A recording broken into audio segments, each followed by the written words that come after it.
The Women's Fund for Scotland is Scotland's only dedicated fund for women and girls. I'm Susan Morrison, and this is our podcast where we talk to inspiring women improving the lives of those women and girls today. This episode we meet Val and the healing powers of fluffy pillows, biscuits and a good hot cup of tea. So Val, tell us all about the wonderful work you do there in that lovely building in the Pleasance. We've been working in Edinburgh since 1985. Wow. So we started in our founding trustee's living room, and she was trying to support women to have choices in birth, which were not available in 1985. Or if they were available, people didn't really know about it. So Nadine's view was just to provide information and advocacy for women who maybe had ideas about how they wanted to give birth and what kind of parents they wanted to be. And it very quickly grew and evolved. And I think in the space of about 10 years, they were in 3 or 4 different buildings because they kept getting bigger, and we kept kind of growing out of the room we were in, if you like, and eventually landed at Lower Gilmore Place. So we started supporting maybe 7 or 8 women through their pregnancy in Nadine's living room, to having 400 people a week coming to the centre. Well, it seems that you started very small, and I don't mean this in that way, with a limited ambition, which was to help women make better choices for themselves, for their births and their pregnancies. And now you've like a child, you've grown and grown and grown and grown and grown, and so you're now supporting women from pregnancy right the way through, like you said, to preschool. I mean, that's quite something, isn't it? It is, and I mean our kind of postnatal up to 12 months is really the support for the women, or the parents, should we say. But all of our groups are to support the parents. We don't run children's activities. Our kind of view is that if you're supporting a parent, you're going to have a happier child anyway. So all of our sessions are focused around the mum or the dad. And that's why we do a lot of kind of postnatal work up to 12 months, but we do have groups for families up to school, and if we get our families into our music classes, for example, we see them until these little kids go to school, and they came when they're in their mum's tummy, and we journey right through it. It's lovely, actually. It's really nice. So tell me what did the Women's Fund for Scotland, what did the funding that you got from them, what did it help you do? So we applied for that during the COVID-19 sort of emergency funding, and we had asked the Women's Fund to give us a little bit of extra money so that we could run an additional mother space. So if I can explain what mother space is, it's a group we ran for about 10 years now, and it's a 2-hour a week facilitated session for women with babies under 6 months old. And it's a really popular group. It's free to attend. They come along, sit in a circle on pillows, drink tea, and just talk about the highs and lows of their week. We often hear crying, we hear laughter, we have all sorts of everything comes out in these groups. But there's a lot of peer support, but the facilitator holds that space really well. And often all these women really want is someone to give them a cup of tea. They can sit in a pillow and just have download what's been going on. So Mother Space is a really popular group, and we see women coming there for maybe 4 months, and then they kind of move on to other groups or to other activities out with the centre. But they've built that core group of women, other women who are going through exactly the same thing at the same time. Because we were running Mother Space online during COVID, we could only have, I think, about 11, because any more than that, the virtual screens on Zoom just weren't conducive to people being open and sharing everything. So we asked the Women's Fund to give us funding to run 2 a week. But when we asked the women what day would work best for them, given that they were, their husbands would be working at home or their partners would be at home working, so we were saying what was best, they said, we just don't want to sit online. We want to meet other women. We want to meet other mums. But because of restrictions, we couldn't. So we had a meeting with our trustees and some other of our antenatal facilitators, and we came up with Mother Walk, which is a mother space, but outside walking. And that's where we asked the Women's Fund if we could redivert it from what was Mother Space to Mother Walk. And the funders, they were fantastic. We're like, yeah, whatever works. So we basically took it outside, and we had up 14 women. I think we could have about 14 at that point, because there was these restrictions with how many people could be. And we had the facilitator, and we had 14 women walking for 2 hours or, walking, stopping, breastfeeding outside all through the pandemic as soon as they could. And that made a massive difference. Just see each other with babies. I mean, somebody in the group said, we've never seen another baby. Yes, I can believe that, yes, in the modern world, especially during the pandemic as well. They were pushing them, if they were out on a 1 hour, they could get out a day, if you can imagine being stuck inside with a baby. Oh, I can't, no. To see, they weren't even allowed to look at other babies because you would never put your head in someone else's pram during the pandemic. So this woman said, this is the first baby I've seen that isn't my own baby. I mean, I can believe that because another thing is when I was growing up, there were babies in the street and other people having babies around you. But these days, we're sort of like more single unit family, if you know what I mean. Like, I can believe that. I mean, imagine being stuck in a house with a baby, and it's your first baby, and no, I can't even. I can't even handle being stuck in the house with just me. So the idea of having this tiny child and you can't get away. I mean, when I had my first baby, one of the things that I used to do was I used to go out the house, lived in Leith, and my husband would watch our daughter, and I would just go out for 10 minutes by myself. I used to go to Boots the chemist because the girls would always talk to you there. You just needed that break, don't you? And just need to get out. And they didn't have that. And when they were sitting on a screen on Mother's Space, which was a great support for them, they were still inside. They had their partners working, trying to, be quiet, because, and you've got this little baby. And I think we just found that the women flourished because they were just getting that human contact that they hadn't had. And that was really what the funding was for, to allow us to support more women during the pandemic. And it just so happened that we came up with this. It's a brilliant idea, absolutely fantastic. So can I just take you a little bit back on that story? So you already had funding to do something, Mother Space, and then somebody sat there and went, wait a minute, hang on, I've got a great idea, let's call it Mother Walk. And you felt that you could go back to the Women's Fund for Scotland and say, listen, you gave us this funding, but we'd like to change what we use it for. Yes, because actually when we got the original funding, it took us a couple of months to get that group up and running again, because we asked the women. We came up with this idea and we went back to Women's Fund and explained that we were slightly later in launching the second group, but actually could we do this? And yeah, absolutely, whatever works best, because we were still supporting the same group of people.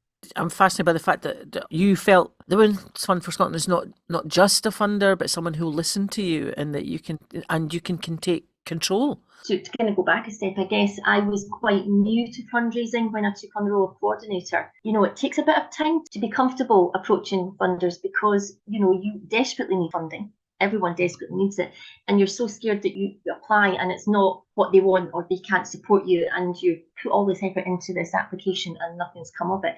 So when you have funding and then you have to go back to funder, it can be quite intimidating, I thought, to say, actually, I don't know if we're going to manage to do this, but we would like to do this. And it was one of our trustees who worked as a fundraiser on her own, and she said, that's what funders want. They want to talk to you. They want to develop relationships with you. And she says, phone the Women's Fund and ask. And I did, and yeah, it was absolutely, go for it. So yeah, I realised that actually, it is all about communication, isn't it? And it's because I'm sure funders understand that things change all the time in charitable organisations. Yeah. So to be reactive to that, or to listen, is really important, but also for people to know that that is possible to do. It's a great lesson for us all to take away from that, is the fact that you were quite proactive in going and approaching them, but you felt that you could approach them as well, which is a really great thing. And without thinking, I bet there'll be a whole load of forms that I need to fill in or something like that. You knew you could just call. So in a way, the Women's Fund for Scotland is almost like a partner more to you than just a funder. Yes, absolutely. I think that's really important, because when you're running groups, there's a requirement for continuity. You need to provide funding for these groups, or you can't continue them. And it's one of the things that frightens us as a charity, that we offer support and then we have to withdraw because there isn't funding there. And the only way to do that is to develop a relationship and to have a funder where you feel comfortable, and there is a bit of a sort of track record maybe, or some sort of connection where they're understanding what you're trying to do. That's very, very encouraging. But I mean, you've come out of the pandemic now, and I don't know if you've seen the latest stats, but it looks like the world and her sister are planning to have a baby. Mm-hmm. So does this mean that you've got greater challenges coming up? Yeah, well, I mean, as long as people are having babies, we'll be fine. And of course, we don't want people to be feeling like they need support. But the bottom line is that it doesn't really matter what your financial situation is, what your professional status is. When you have a baby, it's almost like a baseline, isn't it? It takes everybody back to the most simple, Yep. a complete leveler is what I'm trying to say. So yes, we have always got people wanting to join our groups or to come along to our groups. But what's really important to us is that they know that free support's available, and that's quite hard to get out sometimes. I was going to ask you that. I mean, how do women find you? Is it word of mouth or? Pre-pandemic, it was all word of mouth. So we were sort of quite lucky that people who came loved what we did and told everybody when they fell pregnant, to pregnancy and parents centre, their groups, and their support's amazing. Because we'd moved from where we were, people thought we had closed perhaps, or that they didn't really know what was happening because we had that almost 2-year break. From when we knew we were moving to finding our place and then opening back up after the pandemic. So we've lost a lot of those connections, and we've had to work really, really hard to find new ways of telling people about us. And I think it's fair to say that parents now are different from they were 10 years ago. Even the way they get information. We still do a lot of our work by email, for example. Parents don't want to email and ask for a place. They want to be able to book online when they're breastfeeding in the middle of the night. They want to book their baby massage So we're having to relearn a lot about how people find out about us. And that's a real shift. We still have a lot of feedback that when people come to us, they come because friends have told them about us. But also the fact that we've got a new website makes a massive difference. So it's a combination, I think, of word of mouth, not referrals, because we're not a referral-based organisation, but having a lot of connection with community midwives, making sure that birth workers in the city know what we're doing, so that they can share with their families, and also collaborating with local organisations, because they're the people who know the families in the area. Isn't that interesting that even the way that your parents-to-be communicate with you has changed? Yeah. Back in 1985, it would have been a phone call. But now that that's a website you need. Things have changed so much, haven't they? I also love the way that because you pointed that out. So in other words, that your client base, the mums and the parents-to-be, they kind of, obviously they must feed stuff back to you all the time, and you clearly take that on board. Yeah, it's really important. So every group or session we run, we ask for feedback, and one of our trustees is responsible for looking at that regularly. I do that as well as coordinator for a number of reasons, because it's often the little things that they tell you that's the most important, that means so much. It's really things such as we always sit in pillows in our group, and somebody saying the pillows were quite thin. We need to get puffier pillows, because obviously when pregnant women are sitting on pillows, they start off very big and then they end up really thin like pancakes. So it's stuff like that. But it's also listening to people about what they want to see and what they want out of their groups that they're not getting. And we always share that with our facilitators. It's all confidential. We share it with the facilitators, but we maintain the privacy of the person who said it. Did you know, Val, I find this absolutely shocking, but apparently only 1.8% of charitable giving goes to women's groups, women and girls. Isn't that shocking? I find it astonishing, personally, that we have women and girls who we know in the news day to day how difficult it is for women at the moment. And it's not getting any better, is it? No. And I find it astonishing that there's so few funds available for that. And I think it's a lot about getting out there and speaking to funders, people who want to trust, who are looking to support people, to tell them that actually what we need is completely different from other groups, and we're 50, is it 52% of the population are female? Why have we not got that portion of the funding?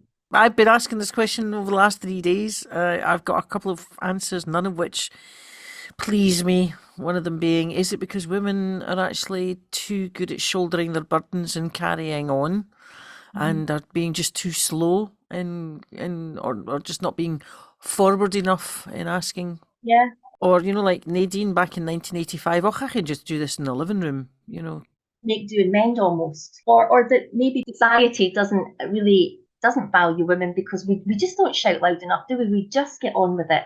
That's what we've done historically, and we still do it. And I think you've hit, I mean, we still do it. So just to use our sort of pregnancy related, pregnant women and morning sickness, it's just something that you need to put up with. And it's not until the mother of the heir to the throne starts chucking up on a regular basis that we all go, oh, look, that is a serious problem. So, Yeah. but we're just very good at soldiering on. I think that's our problem. But I am delighted that you're there, because obviously it's great that there are advocates out there for different approaches to childbirth as well, because there used to be just that one, you need to do it this way sort of thing, but it's brilliant that you're there and breaking down that isolation for young women as well, which I think is really important. Yeah, that's one of the kind of cornerstones of what we do. Our groups are there to build supportive networks. We know that is something that can prevent postnatal depression. It's almost so simple that if people have that space to go to, that it's one of the things that might help or avoid people experiencing that. So all of our groups offer tea and biscuits. Our biscuits are quite legendary, actually, because when you come in and you've had a rotten morning and you've not slept all night, and somebody gives you a pillow and you sit down on the floor and you chill out, and somebody gives you a hot cup of tea and a biscuit, how you can sort almost anything, not everything. Aye. And through that, women are sitting together in a circle, all with a facilitator, and just talking, not always about pregnancy, not always about birth and all sorts of things, but it's the fact that they're sitting beside somebody who can say, I know that. Yeah, that's happened to me. It's just connection again, isn't it? It's being beside people. It's being kind of arm in arm with people. Somebody who gives you a hug, gives you a cup of tea and a biscuit. It is amazing how much your day can just get lightened up by that. And I'm so glad that you're there. I really am. I think you're going to have your hands full in the future, because it says it does appear that we could be looking at another population mini explosion shortly. Yeah. Get recruiting then. You better get recruiting. You better buy more biscuits and take a look at this. Take a look at the fluffy pillow situation. And after your strategy meeting, I'm sure the Women's Fund for Scotland is waiting for your call. Thank you, Val. Thank you so much, Susan. Thank you for joining us and listening to this story. I hope you've been inspired. And if you would like to support the Women's Fund for Scotland, search for us online and listen out for our other podcast episodes.